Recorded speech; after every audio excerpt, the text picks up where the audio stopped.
Une association de défense des animaux, véritable institution régionale, le Chêne, s'interroge sur le devenir de son musée, qui est pourtant un outil pédagogique essentiel.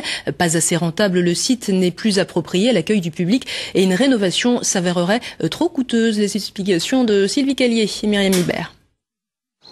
Le musée de la nature d'Allouville-Bellefosse est comme la Belle au bois dormant.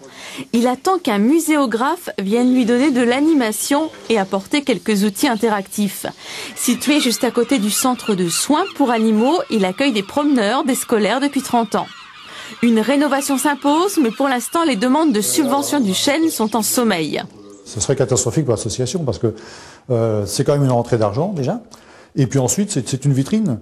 Les gens qui viennent ici, qui voient le travail qui est fait, qui se rendent compte du travail qui est fait au niveau du centre de soins, ils ont souvent le petit coup de cœur, quoi. Ils vont aider par un don, ils vont devenir adhérents de l'association, etc. Ce qui fait que on acquiert des fonds propres de cette façon-là. Pourquoi le centre de soins ne peut pas être visité? Alors ça, c'est une question d'éthique. Les animaux qui sont soignés dans le centre de soins, ce sont des animaux sauvages qui ont peur de l'homme, qui sont malades ou blessés, donc qui ont besoin de calme, et donc on ne peut pas faire défiler du public devant des animaux en difficulté.